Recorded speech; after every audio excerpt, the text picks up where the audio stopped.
What's up, Marble Time Attack fans, and welcome to a crucial Race 4 here in Season 3 of Marble Time Attack. Our 8 competitors all ready to go for what should be one of the biggest race days of their careers. As you see, 3 marbles have clinched the playoffs. There's 1 spot left, and it's either going to come from points or 1 marble clinching. So points come into play if one of the 3 winners who's already won win again. Otherwise, one of the other 5 competitors can clinch their spot, and all they have to do is win today. It's a very long straightaway course here with a jump section and then a couple of short turns, similar to the course in Race 4 last year. And here we go, it's Tree Frog. They'll be running in reverse standings order today. So Tree Frog, who's qualified on pole position for all 3, has got the lead, and so far, pretty solid run. A little bit of contact at the back there. And it's going to be first place currently with a 24.75. We'll see if anybody can beat that, but so far Tree Frog has never not finished in first place in one of the qualifying stages this season. Next up is Inferno, who's also already clinched his spot.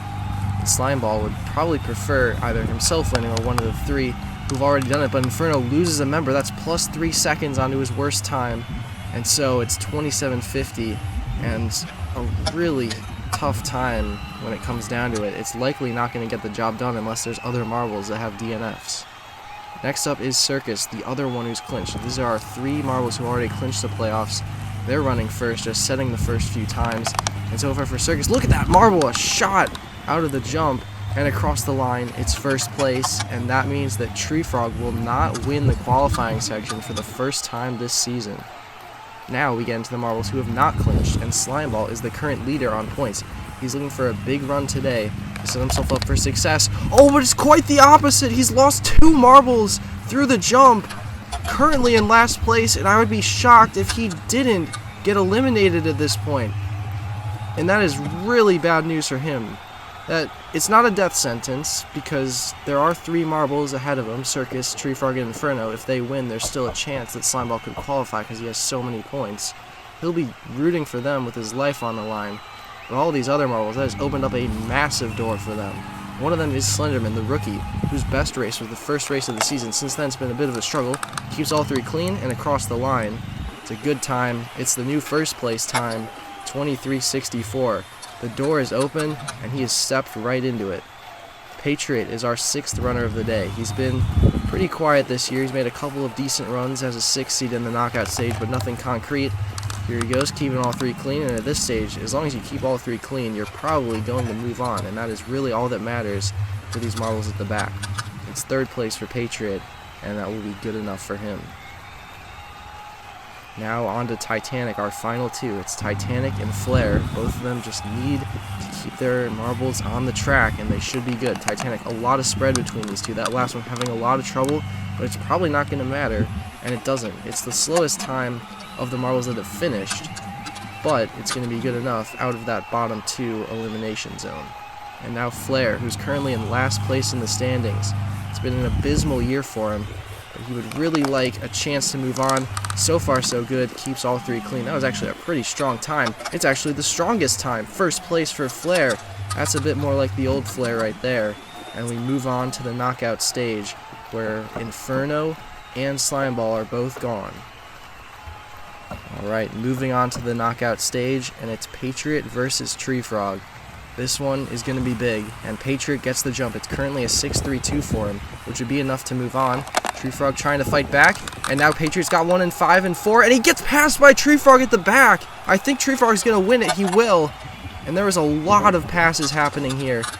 And right here, this one pass right at the back is the one that's going to send Tree Frog through on an 11-10 victory. Patriot stunned as his season ends just like that. Now Circus and Titanic. This is another big one, and Circus could really use a win here, but Titanic, his season is on the line, needs to happen. Now it's 6 and 5 for Circus. That last one doesn't even matter, and it's 12-9 Circus. Titanic's season is over. And now a really interesting kind of development here. If Slenderman gets 4th place in this event, and either Circus or Tree Frog wins, he will be on an exact tie with Slimeball, and will need to have a tie-breaking match. And so, before we can even get to that situation, Flair versus Tree Frog here. Flair sees it on the line, got the lead currently with a 6-3-2. Now it's a 6-4-2. Looks good. Now it's a 6-5-1, and he holds on 12-9. Flair into the finals, giving himself a chance to qualify at the last hour and really just put to rest these terrible start to the season he's had. And now here's where it could get really interesting. Slenderman versus Circus. If Circus wins, it opens up a load of possibilities. But right now, Slenderman has them in the position he needs, and two Circuses fall off the track. It's a 5-4-3 for Slenderman. One of the stranger ways to get a 12-9 win, and that is devastating for Circus, and even more devastating for Slimeball because he cannot make the playoffs. It's coming down to Flair or Slenderman. Whoever wins this race, this elimination race in the championship, gets the 4 seed, and the loser is out. It's never been bigger than this. This is where you gotta dig deep and finish strong, and it's Flair who gets the jump early, so Slenderman has that marble in the back. As they go over the jump, the crucial point, here comes Slenderman making a run, contact made. He will not come up with the pass. It's 3-on-2 in favor of Flair. Now they go again. Flair in the back this time, trying to work past Slenderman, but he's doing some good defense. Oh, and Slenderman's lost him! Flair is up 3-1 in the finals and has 1 life left for Slenderman. Otherwise, it's going to be Flair getting the 4 seed against all odds.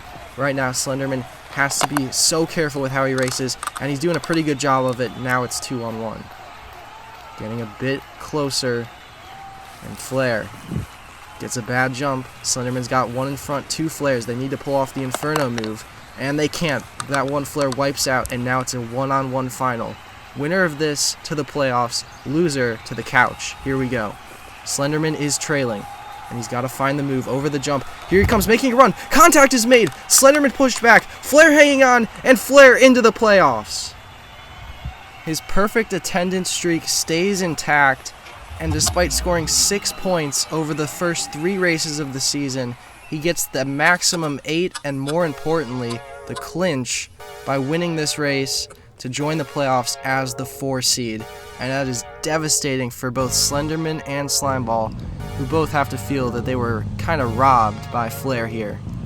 But that is a wrap for the regular season. We'll see you back here next weekend for the playoffs. Until then, make sure to subscribe, and we'll see you then. Take care.